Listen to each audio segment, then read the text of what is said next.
사랑하는 성도 여러분, 아버지가 너무나 자녀를 극진히 생각해서 너 나가! 라고 했습니다.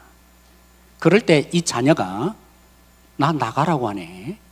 나가는 자녀 있습니까? 요즘에는 그럴 수도 있겠네.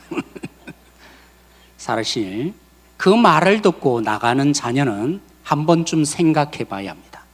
부모와 본인과의 관계가 그렇게 좋지 않는 거구나. 또 두 번째 이유가 있어요. 관계가 좋더라도 문자로만 알아듣는 어리석은 거죠. 맞죠? 아버지가 진짜 나가라고 하는 겁니까? 그 뒤에는 숨겨진 사랑의 의도, 제대로 보배롭게 살고자 원하는 정말 자녀를 위한 마음이 있는데 헤아리지 못하니까 문자로만 봐요. 그 말만 봐요. 그래서 어리석은 거죠. 어리석기 거지없습니다. 사랑하는 성도 여러분, 가끔 이런 분들이 계세요. 구약의 하나님은 공의의 하나님이고 신약의 하나님은 무슨 하나님이요? 사랑의 하나님이다. 제가 안타까워요. 문자로만 이해한 것입니다. 오늘 너 나가라 이 말을 나가는 것으로 오해한 것처럼 하나님과의 관계가 아직 제대로 안 되었구나. 또 뭐라고요? 어리석게 이해했구나. 여러분, 선지서의 많은 부분들이 사랑한다는 말보다 책망이 많이 있어요. 우리가 그죠? 이제 계속적으로 묵상해 가 있는 호세아서도 마찬가지입니다. 징계에 대한 얘기가 많아요. 4장부터 10장 내내까지 징계한다, 벌한다, 멸한다는 말씀이 있습니다. 오늘 우리가 읽었던 7장, 8장 화요일, 수요일 본문도 마찬가지인데요. 7장 12절에 뭐라 했냐면 마치 새를 잡기 위해서 그물을 치는 것처럼 내가 너희들을 떨어뜨리리라 하나님 말씀하세요. 그리고 8장 13절에 뭐라고 하시냐면 이스라엘 백성들이 어떻게 이스라엘 백성 되었어요? 어떻게 국가가 생겼어요? 하나님이 애굽에서 구원해 내셔서 만들어진 백성이 이스라엘이라는 나라였습니다. 근데 8장 13절에 뭐라고 하냐면 내가 너희들을 애굽으로 보내버리리라. 거꾸로잖아요. 그래서 이스라엘 백성들을 이제 하나님의 백성 여기지 않겠다는 그 징계의 말씀이 오늘 여기 나타납니다.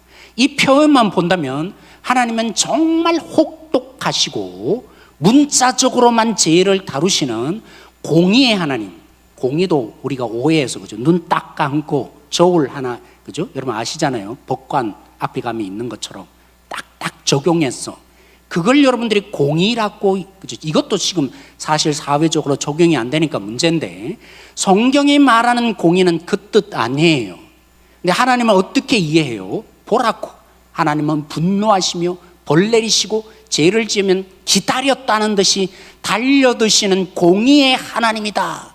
제가 공의의 하나님을 그렇게 표현하고 싶지 않아요. 그렇게 이해하니까. 그건 공의를 굉장히 오해한 것이지만 사실 사랑하는 성도 여러분, 하나님이 7장, 8장에서 입장 바꿔놓고 생각해 보라는 겁니다. 뭐 하라고요? 입장 바꿔놓고 한번 생각해 봐. 너희들이 하나님 한번 되어봐. 이런 것입니다. 여러분, 이런 거죠. 바람핀 남편이 있습니다.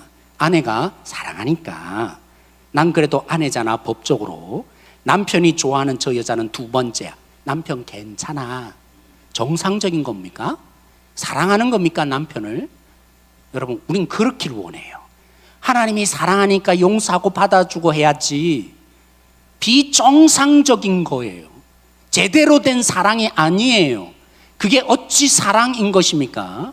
우리는 나 편에서 생각하니까 그렇게 해야 하는 것이 사랑의 하나님이라고 오해하시는.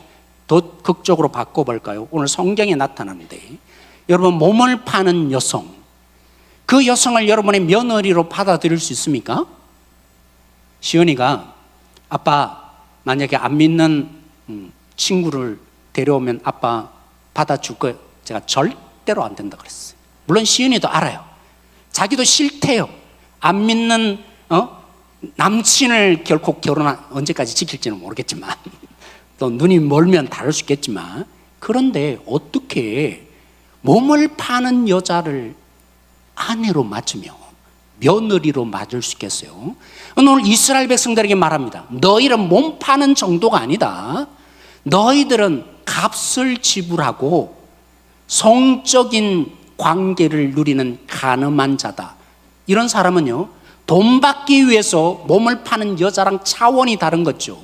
어떤 자입니까? 성중독에 걸린 것입니다.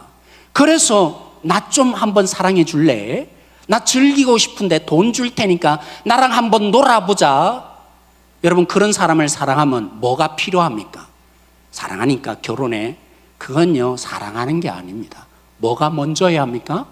치료해야죠. 결혼하는 것은 사랑이 아닙니다. 그 성중독을 치료하지 않는 것은, 진짜 함께 사는 것은 사랑하는 것이 결코 아닌 것입니다. 오늘 하나님이 입장 바꿔 생각해봐. 너희들이 오늘 어떤 자냐? 7장과 8장을 얘기한다면 한 10가지 제목, 아니 4장부터 10장까지 무수히 하나님이 멸망시킬 수밖에 없는 죄를 얘기합니다. 특별히 7장과 8장에 한 10가지 내가 당연히 멸해야지, 너희들 가만둘 수 있는 줄 아냐? 라는 말씀이 있는데 오늘 시간 관계상 10가지를 다 다룰 수 없고요. 제가 영상에 그죠? 여러분들에게 조금 편집해서 토요일 날 여러분께 보여주었는데 두 가지만 몇 가지를 살펴보겠다고요. 딱 두 가지. 오늘 7장 처음과 8장 끝부분에 나타나는 죄, 그 죄는요, 제가 왜 특별히 오늘 묘사하냐면 우리랑 너무나 닮아있기 때문입니다. 이스라엘 백성의 죄가 물론 다 똑같지만 오늘날 현실이 너무나 닮아있어요. 첫 번째, 하나님이 멸망시킬 수밖에 없는 죄가 뭘까요? 반역인 것입니다. 이스라엘 백성을 멸망시킨, 북이스라엘을 멸망시킬 수밖에 없는 그들의 죄가 뭐라고요? 반역이라는 것입니다. 여러분, 북이스라엘은 남유다와는 달리 계속적으로 정권이 바뀌어졌습니다. 틈만 나면 힘을 가진 신하들이 왕을 죽이고 정권을 교체한 나라입니다. 그 나라를 향해서 4절에 표현합니다. 간음을 한 것이라고. 아니, 정권 교체와 간음이 무슨 상관이 있습니까? 오늘 여러분 잘 새겨 들으셔야 돼요. 하나님은 모든 만물에 하나님의 이미지를 새겨 놓았다 그래요. 그래서 부모는요, 이미지예요. 우리에게 그저 사랑해 주시는 하나님 아버지의 이미지예요. 엄마든 아빠든 그 이미지가 새겨 놓았어요. 그래서 부모를 공경하라는 것입니다. 뜻없이 공경하라는 것이 아니죠. 그 부모를 통해서 하나님이 흘러가기에, 너희들에게 하나님의 뜻을 전달하기에, 그래서 구약에는 순종 안 하면 뭐 하라고 하죠? 돌로 쳐 죽여라. 심지어는 그렇게까지 하신 가장 큰 이유는, 부모를 반역하고 함부로 대하는 것은 단순히 부모를 함부로 대하는 게 아니라 그 당시 사회에서는 부모가 자녀에게 하나님을 가르치고 나타내는 그 능력자로 하나님이 세우죠. 제가 산모들에게 종종 기도합니다. 이렇게 인용해서 기도합니다. 하나님, 자궁이라는 단어가요, 어디서 나타났냐면 긍휼이라는 단어로 바뀌었어요. 여러분, 히브리의 긍휼은 어디서 왔냐면, 어디서 왔다고요? 어미의 자궁, 생명을 낳기 위해서 그 자궁에 착상한 그 자녀를 기르고 고생하고 희생하는 긍휼이라는 거예요.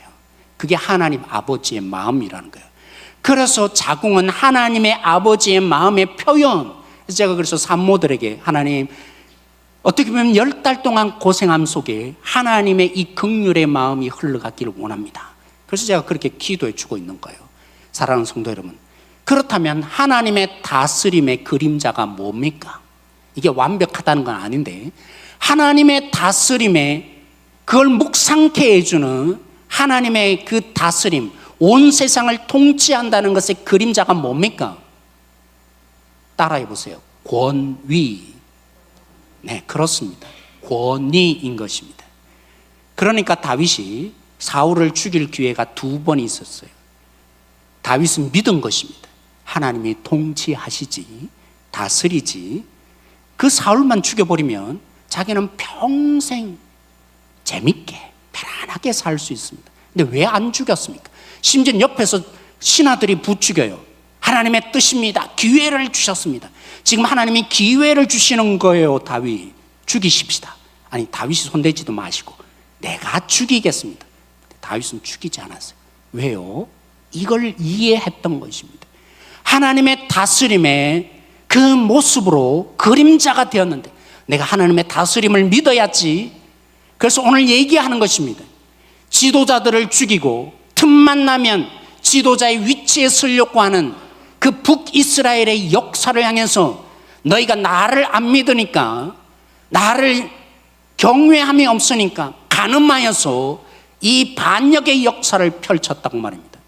벌겋게 달아온 그 화로처럼 너희들은 분노로 가득 채워서 만족함이 없는 불만족으로 맨날 질서를 향해서 이러쿵저러쿵 어떻게 하면 저것 좀 없애고 제대로 만들어 볼까, 그 생각에 빠져 있는 너희들이 있니라 라고 말합니다. 나를 향해서 너희들이 간음을 한 것이니라 라고, 그래서 하나님 말씀하시는 것입니다. 사랑하는 성도 여러분, 저는 오늘 이 시대가 다르지 않다고 여겨요. 또 한편은 이해해 봅니다. 제가 어땠다고요? 권위주의자에 대한 상처, 제 아버지가 굉장히 무서웠어요.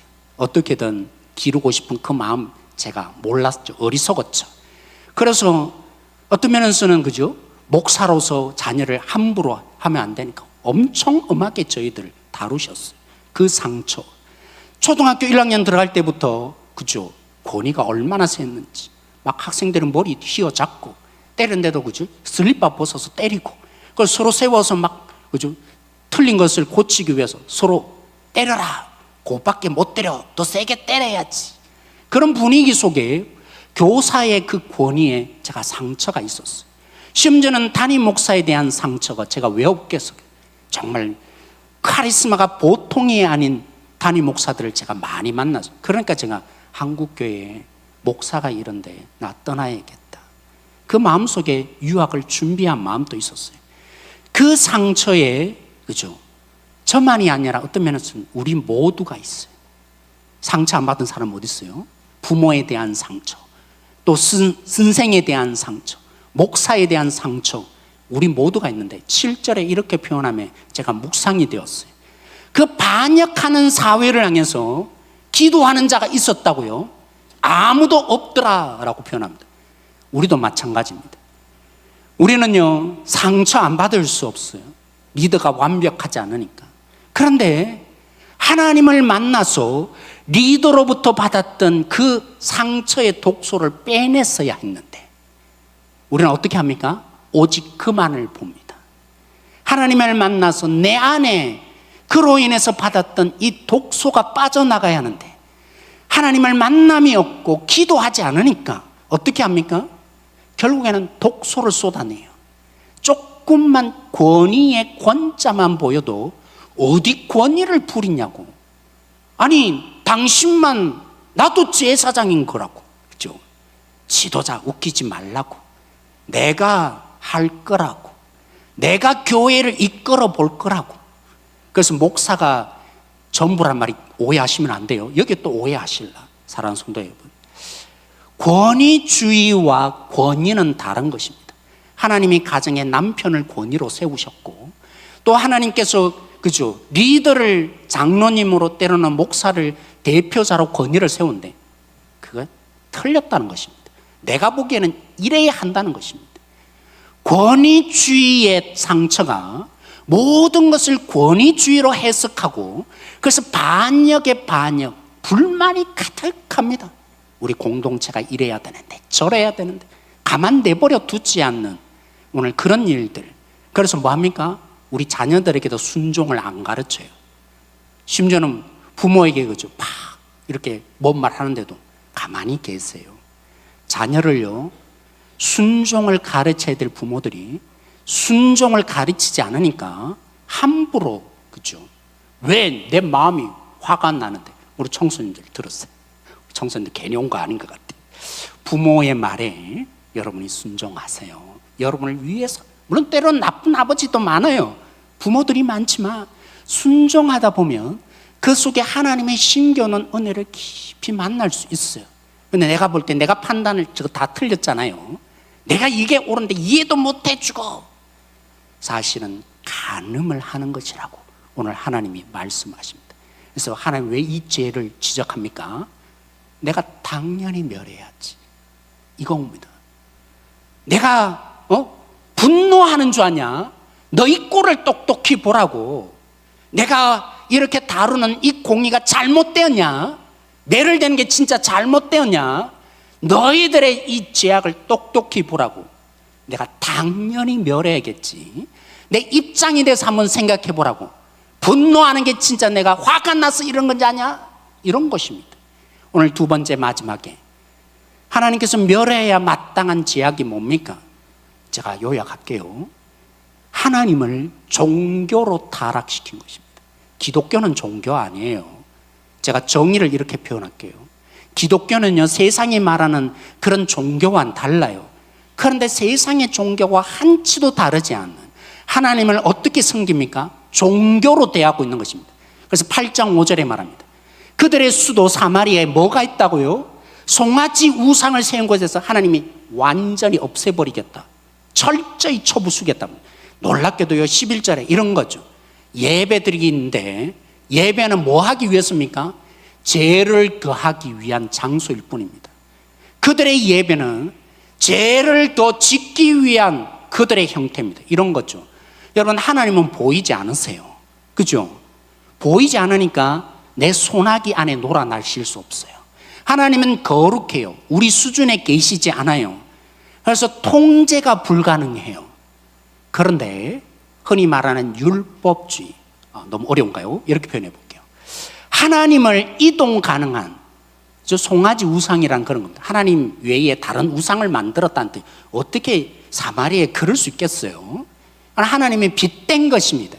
하나님을 송아지 우상처럼 만든 그 이스라엘, 북이스라엘 백성들, 하나님을 이동 가능한, 내가 찾아가야 하는데 이동 가능한 수단으로 만들면 됩니다.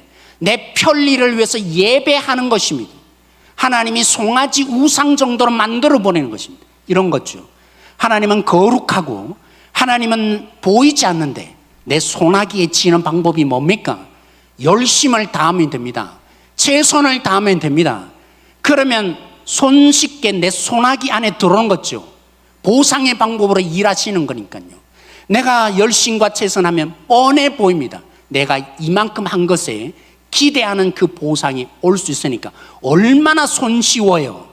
그 하나님을 믿는 방식이 물론 지금도 그건 어려운 것 같아요. 열심과 최선도 안 하니까, 방종하고 대부분 오늘 시대는 사니까. 근데 사랑하는 성도 여러분, 오늘 북이스라엘에서 방종한 우리를 향해서 어떤 마음을 품을까요? 하나님을 향한 그 열심과 최선으로 그들은 하나님을 자기가 원하는 대로 움직여줄 신하로 만든 것입니다. 이런 거죠. 여러분, 자판기에 커피를 뽑아 먹으려면 요즘 얼마를 넣어야 됩니까? 윤승호 선생님 얼마 넣어요? 하도 안 먹으니까, 그죠? 우리 권사님은 진짜 커피를 좋아하시는데 얼마 넣습니까?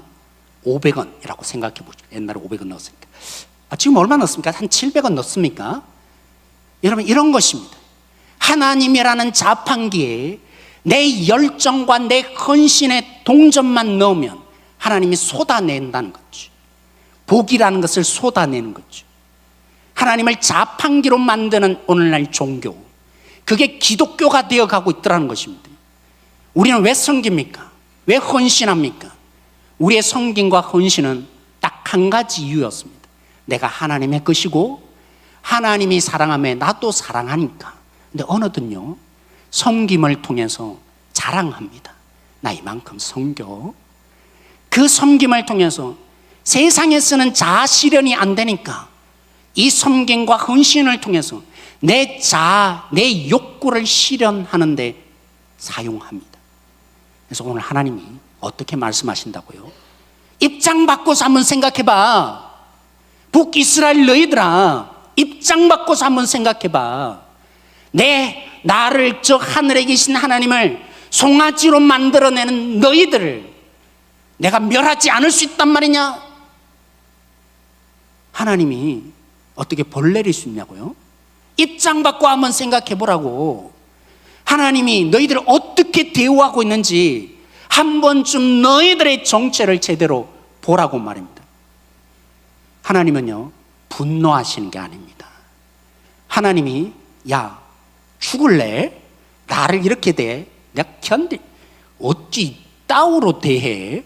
그래서 하나님이 징계하시고 벌 내리신 게 결코 아닙니다. 왜 그렇습니까? 우리 7장 1절 말씀 오늘 이런 것으로 시작하고 있습니다. 7장 8장의 제약의 시작은 바로 여기서부터 시작되고 있기 때문입니다. 우리가 생각하는 것처럼 하나님이 우리라고 내 생각 속에 하나님을 잡고지, 내 경험 속에 하나님을 믿으니까 와, 우리는 어떻습니까? 견디지 못하거든요. 분노가 일어나거든요. 어찌 이런, 딱 때리고, 그렇죠? 사랑하는 자녀도 내가 분노하면 어떤 데는 막 다룰 때가 있습니다. 그런 부분으로 하나님을 이해함이 큰 거죠. 또 하나님이 오늘 이것으로 시작하고 계세요. 우리 7장 1절 말씀 같이 한번 읽어보겠습니다. 시작. 내가 이스라엘을 치료하려 할 때에 에브라임의 죄와 사마리아의 악이 드러나도다. 그들은 거짓을 행하며 안으로 들어가 도둑질하고 밖으로 떼지어 노략질하며. 그렇습니다. 이스라엘 백성들은 구원받을 이유가 없습니다. 이유는 단 뭡니까? 죽음 마땅합니다. 지옥불에 던져져야 합니다. 하나님의 자녀니까 구원해야 된다고요? 웃기는 소리 하지 마세요. 하나님이 공의, 여러분들이 원하는 공의의 그 문자적인 적용을 하면 멸망해도 한참 멸망해요. 내가 어찌하여 너희들을 멸하지 않을 수 있단 말이냐? 너희가 나 입장 한번 대봐. 심판받을 이유밖에 없습니다. 그런 그들을 하나님이 징계하십니다. 뭐 하기 위해서요? 멸망시키기 위해서요? 오늘 표현합니다. 너희들의 징계받아 상처난 부위를 내가 뭐 하겠다고요? 치료하리라. 하나님의 징계의 목적도 뿌린 것에 대해서 열매를 거두는 그 법칙이 적용되지만 그들을 망하게 하거나 한번 받아봐. 내가 이 꼴을 당해서 너희도 한번 경험해봐. 그런 세상의 공의가 아닙니다. 하나님의 공의는 살리기 위한 공의입니다. 그들에게 하나님께서 이 공의를 통해서 그들을 결국에는 뭐 하시겠다고요? 치유하시겠다고. 내가 치유하려고 너희들 보니까 얼마나 죄악 덩어리인지, 치유를 할 거 손대려고 볼 때마다 치를 뜰 수밖에 없는 것이 너희들이 아니냐라고 오늘 하나님 말씀하십니다. 그러므로 사랑하는 성도 여러분, 하나님의 공의는 행한 대로 갚으시는 문자적인 공의가 아닙니다. 그 공의 안에는 하나님의 숨겨진 마음, 오늘 말씀의 제목처럼 뭐가 숨겨져 있습니까? 하나님의 사랑이 숨겨져 있습니다. 다시 표현합니다. 문자적으로 징계, 잘못했으니까 매대고, 너 틀렸으니까 한번 아파봐. 그런 세상에 어줍잖은, 그죠? 물론 이것도 지금 세상이 제대로 안 행해지고 있지만 그게 안 행해지니까 우리 마음이 아픈 거잖아요. 아니, 돈 있는 사람은 감옥에도 홀른 나오고, 그죠? 이것조차도 안 되는 세상. 근데 하나님을 어디에 갖다 대요? 우리의 공의의 개념으로 하나님을 갖다 대니까 하나님은 그 모든 말씀들은 징계하신다, 화내셨다, 벌 내리신다. 아, 하나님 매대시면 날 죽이려는 거구나. 벌벌 떨고, 그죠? 하나님의 공의는 그런 공의 아닙니다. 그런 인간적인 차원의 공의가 아닙니다. 하나님의 공의 안에 이미 우리를 바꾸고 싶은, 우리를 죽음에 달려가지 않도록 막으시는, 지옥불로 달려가는 그들을 막고자 하는, 매를 대서라도 돌아오게 하시려는 이 하나님의 마음. 하나님은 절절합니다. 하나님께서 얼마나 낮추고 낮추셨는지, 벌벌 떨면 두려움을 주면 돌아오니까 이렇게까지 수준 낮추시고, 그것도 안 되니까 오늘 말씀하세요. 내가 너희들을 고쳐내리라. 내가 매를 대지 마. 내가 너희들을 치료하리라. 치료하려고 보니까 얼마나 죄악 덩어리인지 그것만 보면 어디 치료합니까? 보면 볼수록 용서할 수 없고 사랑할 수 없는 그들인데도 하나님은 보면 볼수록 치료하려고 할 때마다, 회복시켜 주려고 할 때마다 얼마나 큰 죄악이 드러나는 건지, 그러나 내 찢어지는 이 마음을 내가 사매며 너희를 치료하리라. 너희 죄가 얼마나 큰지 아냐? 내가 얼마나 희생하고 있는지 아냐? 그래서 그들의 죄악을 덜추어내시고 그들이 멸망할 수밖에 없는 그들이라고 하나님 오늘 말씀하신 것입니다.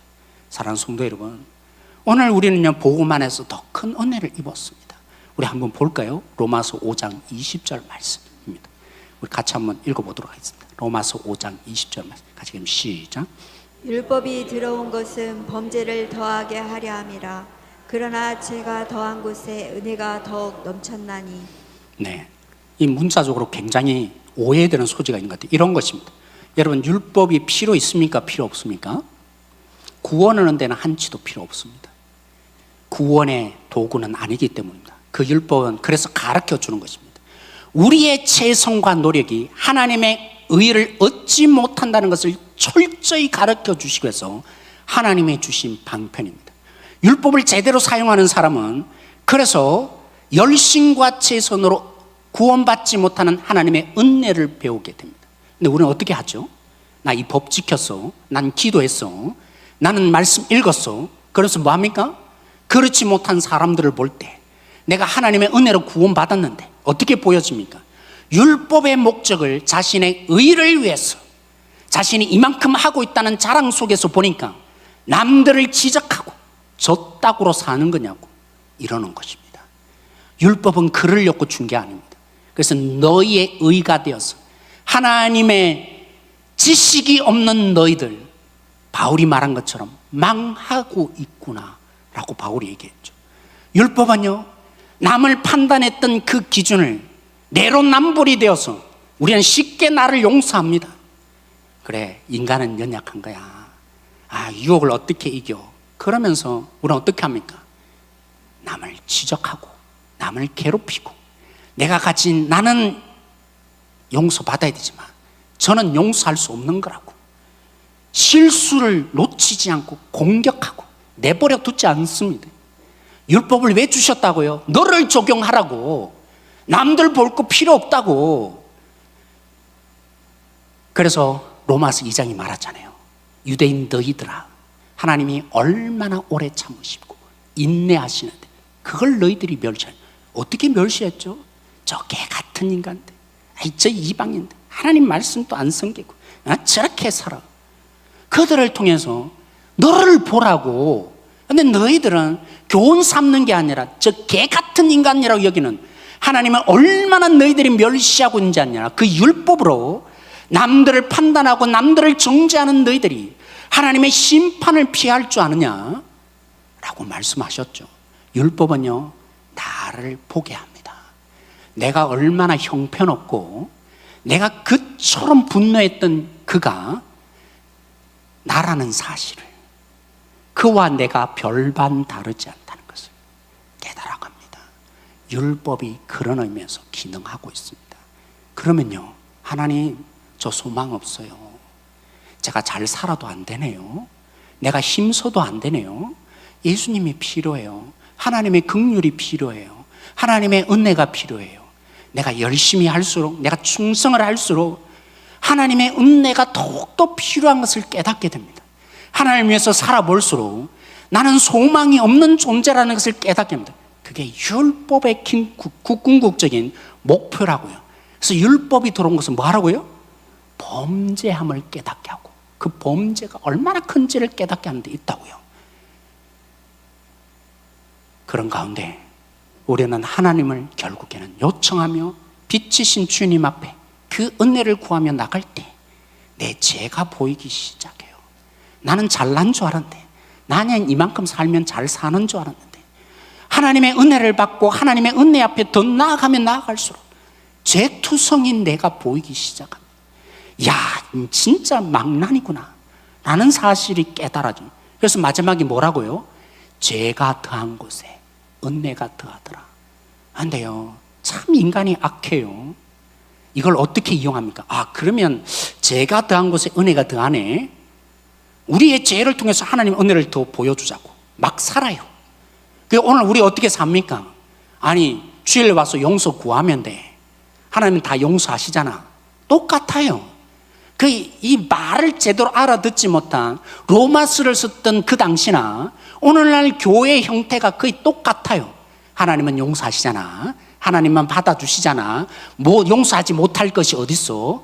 하나님의 사죄의 은총이 없다는 말이 아니라 그 사죄를 내가 죄를 짓는데 용감해지기 위해서, 이 내 마음속에 찾아오는 죄책감을 무마시키기 위해서 사용하는 것이랑, 죄가 더한 곳에 은혜가 더하더라. 그치, 하나님의 은혜를 더 드러내자, 제 마음 놓고 짓자, 이런 것들과 무엇이 다를까요? 사랑하는 성도 여러분, 하나님의 그 은혜, 율법이 들어온 것은 범죄를 더하게 하며, 그러나 죄가 더한 것은 은혜가 더욱 넘쳤다. 너무 닮았지 않습니까? 북이스라엘만 보면 고치려고 하는데 볼 때마다 도저히 용납할 수 없는 그들의 죄악. 근데 하나님이 그냥 덮어놓고 사랑하신 거예요. 그건 사랑이 아니라 그랬어요. 덮어놓고 그냥 없던 걸로 해주신 건 사랑이 아니에요. 여러분 자녀 길러보면 하잖아요. 잘못되어 가는데도 그냥 그래 내 사랑하니까 다 괜찮아. 그러면요 망쳐요. 자녀를 망쳐요. 아시잖아요. 나 사랑하니까 그래 잘해 박수 쳐줘. 그죠? 그러면 망치는 거예요. 진짜 사랑하는 게 아니에요. 그래서 사랑하는 자는 매를 대느니라, 성경이 그래서 말하는 거예요. 오늘날 그죠? 인간이 얼마나 악한지를 모르고 너무 자녀를 생각하면서, 또 우리가 분노로 너무 자녀를 다루었죠. 그러니까 그 반대작용으로 그죠? 그냥 내버려둬, 알아서 고쳐. 인간은요 그럴 존재 아니라고 성경은 얘기하는데 저희 뭐까지 나오나. 아무튼 그죠? 사랑하는 성도 여러분, 오늘 이 본문 여러분이 그죠? 마치 오늘 호세아 선지자의 얘기와 바울의 얘기와 너무나 흡사해요. 그런데 이 결론이 나기까지 바울이 그 앞본문에 뭐라고 앉았어요? 우리가 하나님을 믿은 거라고요. 우리가 하나님을 찾았으므로 하나님이 구원해 주신 거라고요. 하나님을 사랑했기 때문에 구원해 주신 거라고요. 우리의 믿음을 굉장히 오해하시는데, 여러분들이 찾았기 때문에 하나님이 구원하시는 근거가 된 것입니까? 아니에요. 그 방편으로 사용하셨지만 로마서 5장에 우리가 경건하지 못했을 때, 우리가 죄인 되었을 때, 마지막 하이라이트가 뭡니까? 너희가 하나님과 원수였을 때 하나님이 그 아들을 내어버리시고 사랑하신 거라고. 그래서 너희가 믿음으로 반응할 수 있었고 예수님을 믿는 자가 되었느니라. 죄가 더한 곳에 은혜가 더하니라. 결론을 내린 거라고요. 예수님이 하나님의 뜻대로 순종하셨어요. 그래서 사실은 세례받음에 죄인들이 죄 씻는 자리에 예수님은 순종하셔서 세례를 받으셨어요. 예수님이 하나님의 아들의 영광을 얻고 변화상에서 변화되셨어요.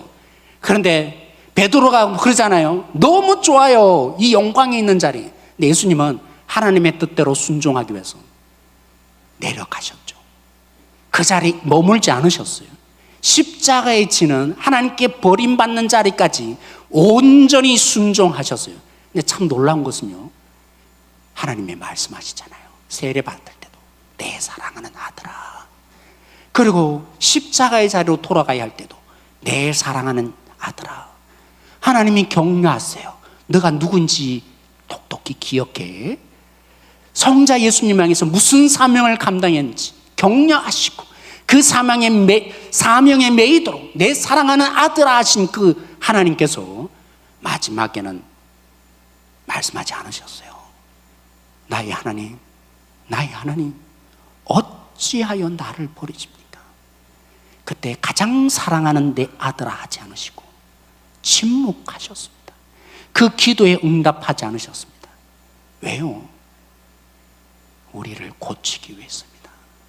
우리를 하나님의 자녀 삼기 위해서, 하나님의 자녀의 진짜 하나님이 유일한 아들의 목소리 듣지 않고 우리에게 응답해 주기 위해서 기도할 때마다 우리에게 그 하나님으로 역사해 주시기 위해서 마지막 그 순간에 하나님은 응답하지 않으셨습니다. 사랑하는 성도 여러분, 우리의 죄 용서 그것으로 가능했습니다. 그 하나님께서 여전히 내 사랑하는 아들아 말씀하고 계신 거 아세요? 우리도 예수님처럼 순종해가는 자녀가 되게 하고자 우리에게 여전히 내 사랑하는 아들아, 힘들지, 넘어졌지, 너 믿음 잃었지, 내가 다시 말한다, 내 사랑하는 아들아, 죽을 것만 같지 죽는 자리가 아니야. 내가 사랑하고 격려하고 인도하고 있단다. 그 사랑의 목소리를 들을 수 있게 하시려고 그 십자가에서 내려오지 않도록 예수님을 내버려 두는 그 일을 하나님이 하신 것입니다. 제가 서울에 살 때 지하철에서 종종 이런 일을 경험했습니다. 또 제가 한 기사를 읽었어요. 그건 이제 격려의, 그죠? 짧은, 뭐라고 해야 됩니까? 이런 예화예요. 제가 좀 실감나게, 지금은 뭐 그런지 안 그런지 제가 서울에 안 가보니까 모르겠지만, 지하철에 가보면 이런 분들, 물건을 파시는 분들이 옛날엔 종종 있었어요. 지금 그러세요? 우리 서울에 자주 가시는 분이 누군가? 아무튼 옛날엔 그랬어요. 안녕하십니까? 여러분이 가시는 걸음에 제가 좋은 물건 하나 가지고 나왔습니다. 플라스틱 머리에 솔이 달려 있습니다. 이게 무엇이겠습니까? 뭘까요? 네, 칫솔입니다. 뭐 하려고 제가 여기에 가져 나왔겠습니까? 네, 바르려고 가져 나왔습니다. 한 개에 200원인데 5개로 묶여 있습니다. 그러면 얼마겠습니까? 얼마죠? 1,000원입니다. 뒷면을 한번 보겠습니다. 영어로 쓰여져 있습니다. Made in, 아니요, Made in Korea. 이게 무슨 뜻이겠습니까? 수출하는 제품입니다. 제가 오늘 몇 개를 팔 수 있을 것 같습니까? 궁금하시죠? 저도 궁금합니다. 곧 확인하게 될 텐데 조금 있다가 제가 알려드리겠습니다. 그런 다음에 이제 팔고 오는 거죠. 한 칸 다 두고는 얘기합니다. 제가 오늘 4개를 팔았습니다. 얼마를 벌었겠습니까? 얼마 벌었죠? 4,000원을 벌었습니다. 제가 실망을 했겠습니까? 안 했겠습니까? 네, 엄청 실망했습니다. 그렇다고 제가 포기하겠습니까? 절대로 포기하지 않습니다. 다음 칸으로 갑니다. 왜 포기하지 않았을까요? 다음 칸이 있기 때문입니다. 사랑하는 성도 여러분, 세상은 이렇게 위로합니다. 지금은 어렵고 힘들지만 내일이 있잖아. 다음 칸이 있다는 것으로 여러분 위로합니다. 또 그런 능력이 우리에게 있는 것 같습니다. 다음 칸만 있어도 우리는 설 수 있는 것 같습니다. 근데 사랑하는 성도 여러분, 그리스도에는 그런 차원 아니에요. 그렇죠? 내일이라는 다음 칸이 아니라 하나님이 계세요. 멸망받아 마땅할, 그래서 멸망시켜야 되는 것이 철저한 공의인데 그런 정도의 공의를 시행하신 것이 아니라 십자가에서 그 아들을 철저히 죽이시고 그냥 없던 걸로 해주는 불의한 하나님이 아니라 덮어주는 하나님이 아니라 그 아들을 죽이시기까지 하시는 공의로 그 사랑을 이해하지 못하니까, 구약에 있는 것처럼 이해하니까, 구약은 공의고 신약은 사랑이라고 오해하니까 예수님을 어디에 매달았다고요? 십자가에. 어디에 매달았다고요? 모든 사람이 쳐다볼 수 있는 높이 매단 것입니다. 그래서 로마서에 하나님의 의가 나타났다고 십자가에 죽이시며, 그러나 이제는 하시는 그 하나님의 사랑과 공의가 십자가에 가장 완벽하게 저 위에 쳐들었다고, 보지 못하는 자가 없으라고. 사랑하는 성도 여러분, 하나님이 계십니다. 때로는 여러분이 이해되지 않는 일들이 벌어질 것입니다. 때로는 주님을 위해서 살았는데도 고난이 오게 될 것입니다. 예수님 믿으면 다 잘 되는 거 아닙니다. 때로는 정말 엄청난 눈물이 때로는 종종 있을 것입니다. 때로는 왜 이런지, 문자적인, 우리가 정의한 그 문자적인 공의도 시행되지 않는 일들이 종종 벌어질 것입니다. 오늘 여러분을 초대합니다. 아들을 버리셔야만 했다. 그런 우리를 하나님의 자녀 삼으시고 보기만 하면 죽일 것밖에 없는데, 그런데 우리를 볼 때마다 십자가의 피로 덮으시고 우리를 내 사랑하는 아들 하시는, 난 너 보면 내가 여전히 놓치고 싶지 않다. 날 실망할 때가 한두 번이 아니고 날 떠날 때가 한두 번이 아니지만 난 여전히 내 아들을 보면서 너를 붙들고 있단다. 여기에 응답하렴. 이 땅에 이것이 진짜 생명이라는 것을, 다음 칸이 소망이 아니라 내가 소망이 있는 것을 너희들을 통해서 나타내고 싶다 하는 이 하나님의 놀라운 공의 속에 숨겨진 이 하나님의 사랑에 응답해 갈 수 있는 한 분 한 분들이 되십시다. 문자적으로 하나님을 이해하지 마십시다. 내가 경험한 것으로 하나님을 이해하지 마십시다. 하나님이 어떤 마음을 가지시고 오늘 또 우리를 살려주시고 생명을 주시고 기대하시며 교회를 세우기 위해서 그 아들을 죽이셔야만 했던지, 그 하나님의 마음이 생길 때까지, 그 하나님의 마음을 조금이라도 헤아릴 때까지 하나님의 품으로 달려가십시다. 여기에 소망이 있습니다. 오늘 말씀을 우리 함께 생각하며 우리 찬양하고 싶습니다.